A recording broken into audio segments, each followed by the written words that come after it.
सभी लोगों को मेरा प्रणाम। अत्यंत सरल, विनम्र और विद्वान हम सब के आदरणीय केरल के महामहिम राज्यपाल श्री आरिफ मोहम्मद खान साहब अपना पूरा जीवन गंगा और पर्यावरण को समर्पित करने वाले गंगा पुत्र के नाम से जाने जाने वाले पूज्य स्वामी जी श्री चिदानंद सरस्वती जी परमार्थ निकेतन के आप अध्यक्ष हैं। असम और नागालैंड के पूर्व राज्यपाल प्रोफेसर जगदीश मुखी, जिनका मार्गदर्शन और आशीर्वाद पिछले 3 दशक से मेरे साथ है।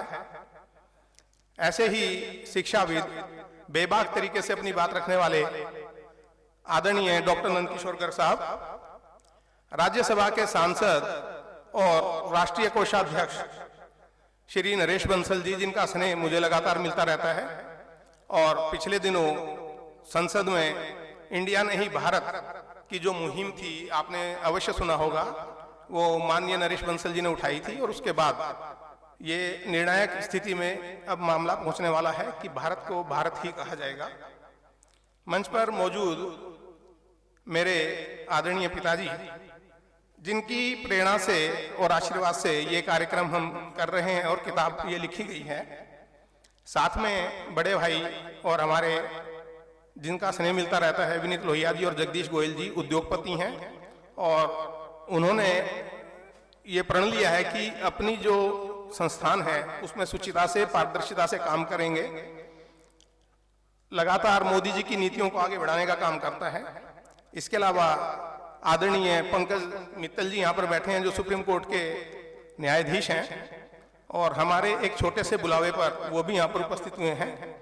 सभागार में मौजूद सभी गणमान्य अतिथि, सबके नाम तो मैं नहीं ले पाऊंगा, लेकिन सब लोग ऐसे हैं, अपने आप में एक एक संस्था है जितने मौजूद यहाँ पर लोग हैं, और सबका मैं हार्दिक स्वागत करता हूं। हमारे पत्रकार साथी हैं, हमारे परिवार के लोग हैं, उन सबका हार्दिक स्वागत करता हूं।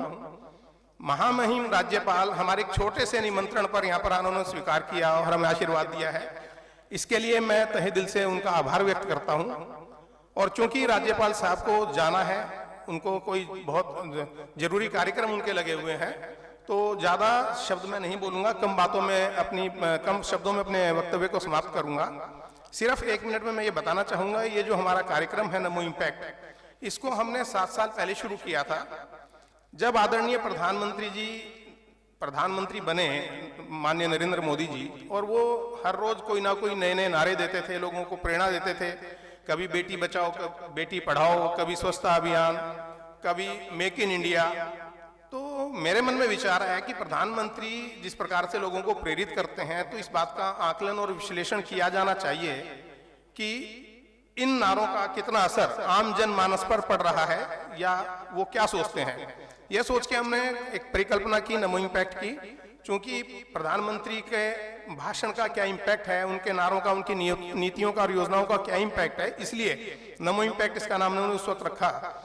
और जो क्षेत्र के विशेषज्ञ थे, उनको बुलाकर हमने साक्षात्कार करने शुरू किए। आप में से बहुत सारे लोग ऐसे हैं जो प्रथम पंक्ति में भी बैठे हैं, जिनके हमने साक्षात्कार अपने कार्यक्रम में किए हैं। तो ये कार्यक्रम चलता रहा। अब इसके 350 से ज्यादा एपिसोड हम लोग कर चुके हैं। कॉफी टेबल बुक, जिसका विमोचन महामहिम राज्यपाल करेंगे, उसमें हमने 70 नीतियों को शामिल किया है, क्योंकि सबको शामिल कर पाना इतना आसान नहीं था। कार्य बहुत सारे हैं प्रधानमंत्री जी के, और छोटे से, क्योंकि हमने एक साधनों के साथ, सीमित संसाधनों के साथ इस कार्यक्रम को चलाया है। बाद में हमारे पिताजी ने कहा कि कुछ ऐसा किया जाए कि जो लोग टीवी नहीं देख सकते तो इसको पढ़ सके। इसलिए हमने इसको नमो इम्पैक्ट कॉफी टेबल बुक और स्मारिका के रूप में इसकी पूरी परिकल्पना करके उसको तैयार किया।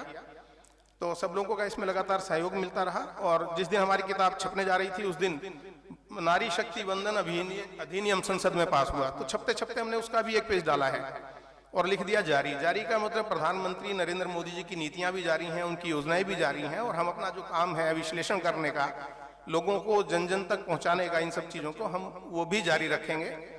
और आप लोगों का सहयोग, आशीर्वाद, शुभकामनाएं मुझे मिलती रहेंगी, तो मुझे लगता है कि हम काम को और बेहतर तरीके से कर पाएंगे। और आपके जो सुझाव होंगे उसको भी मैं आगे अपने अगले कार्यक्रमों में, अपने अगले संस्करण में शामिल करने का प्रयास करूंगा। मेरे को सिर्फ इतना ही कहना है। एक बार पुनः सब लोगों का मैं धन्यवाद करता हूं, स्वागत करता हूं।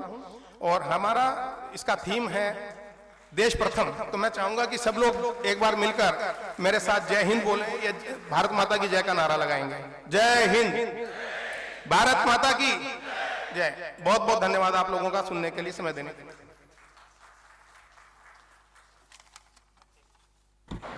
पुस्तक का जो फॉरवर्ड है वो आदरणीय प्रोफेसर मुखी जी ने लिखा है, और जो हमारे सभी मंचासीन सभी वरिष्ठ बैठे हैं, गणमान्य अतिथि बैठे हैं, उन सब का मार्गदर्शन लगातार पुस्तक में मेरे को मिलता रहा। तो मैं सबका इस बात के लिए भी धन्यवाद करता हूँ। बहुत बहुत धन्यवाद सर। और अब मौका है स्वागत कार्यक्रम का।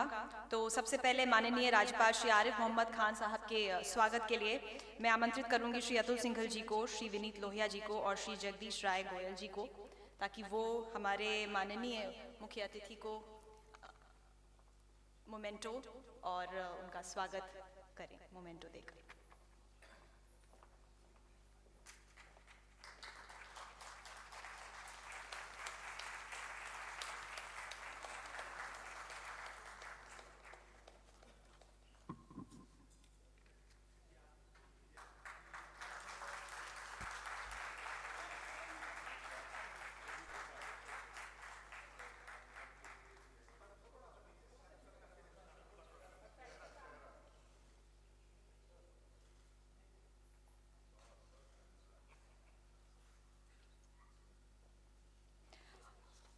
और अब मैं स्वागत करना चाहूंगी प्रोफेसर सुरेश चंद्र सिंघल जी का, जो कि पिताश्री हैं श्री अतुल सिंघल जी के।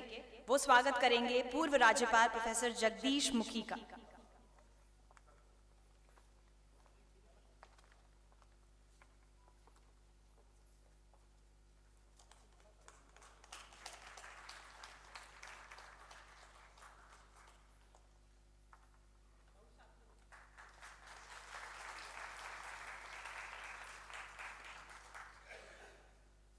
और अब मैं स्वागत करना चाहूंगी न्यायमूर्ति श्री पंकज मित्तल जी का, और इनके स्वागत के लिए श्री विनीत लोहिया जी और जगदीश राय गोयल जी को बुलाना चाहूंगी।